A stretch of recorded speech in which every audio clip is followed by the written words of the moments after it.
नमस्कार दोस्तों, आज फिर मैं आपके लिए ज्ञान से भरी एक कहानी लेकर आया हूँ। ये कहानी है गौतम बुद्ध और एक दुखी भिखारी के बीच की बुद्ध मॉरल स्टोरी, जिससे जीवन का बहुत अच्छा ज्ञान मिलता है। एक बार महात्मा बुद्ध एक गांव में अपने शिष्यों सहित घने पेड़ की छांव के नीचे बैठे थे।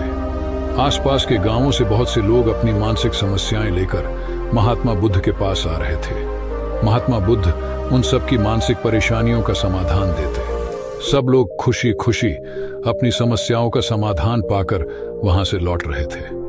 वहीं से कुछ दूर बैठा लोगों को बुद्ध के पास जाते देख एक दुखी भिखारी अपने भाग्य को कोसता हुआ यही सोचने लगा कि अभी कुछ देर पहले तो ये लोग दुखी मन से मुंह लटकाए उन महात्मा के पास गए थे, और अब इतना खुश होकर कैसे वापस लौट रहे हैं। आखिर माजरा क्या है, जरा मैं भी जाकर देखूं कि वो महात्मा ऐसा कौन सा खजाना बांट रहा है इन लोगों को।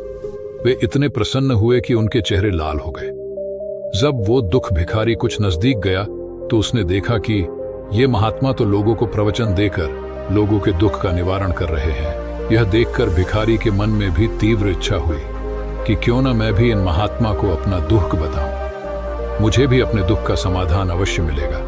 बस फिर क्या था, समाधान पाने की लालसा लिए भिखारी महात्मा बुद्ध के सामने पहुंचा और हाथ जोड़ देकर प्रणाम करते हुए बोला, हे महात्मा बुद्ध, मैं भी लोगों की मदद करना चाहता हूं। मुझे लोगों की मदद करने की बहुत इच्छा है, लेकिन मैं कैसे मदद कर सकता हूं? मैं बहुत गरीब हूं। मेरे पास न तो पैसे हैं और न ही कोई ऐसी चीज जिससे मैं किसी की मदद कर सकूं। मैं कोशिश करने पर भी किसी की मदद नहीं कर सकता। मुझे भगवान ने इतना गरीब क्यों बनाया? हे महात्मा, मुझ पर कुछ कृपा करो। इतना बोलते हुए भिखारी रोने लगा।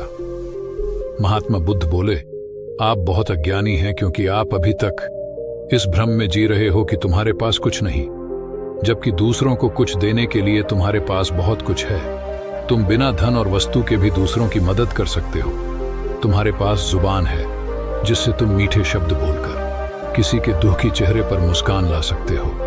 इन्हीं शब्दों की ताकत से तुम किसी के भी टूटते हौसलों को फिर से मजबूत कर सकते हो। इन शब्दों की शक्ति से आप किसी के भी मन में सकारात्मक विचारधारा के बीज बो सकते हैं और उसे गलत रास्ते पर जाने से रोक सकते हैं। तुम्हारे दो हाथों से किसी भी कमजोर या लाचार व्यक्ति की सहायता कर सकते हो।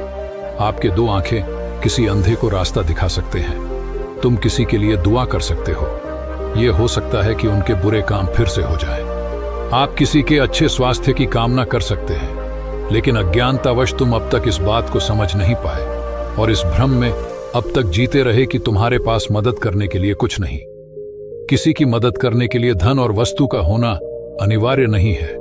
बिना धन और वस्तु के भी हम कई प्रकार से लोगों की मदद कर सकते हैं। महात्मा बुद्ध के ज्ञान से भरे ये सुंदर शब्द सुनकर भिखारी के चेहरे पर मुस्कान आ गई और वह खुशी से झूमता हुआ वहां से चला गया। दोस्तों, महात्मा बुद्ध की इन बातों से बहुत कुछ सीखा गया। आजकल बहुत से लोग यह सोचकर दुखी होते हैं कि मेरे पास ये नहीं है, बल्कि जो आपके पास है उसी में संतुष्ट रहना सीखें और बिना मतलब के लोगों की मदद करें।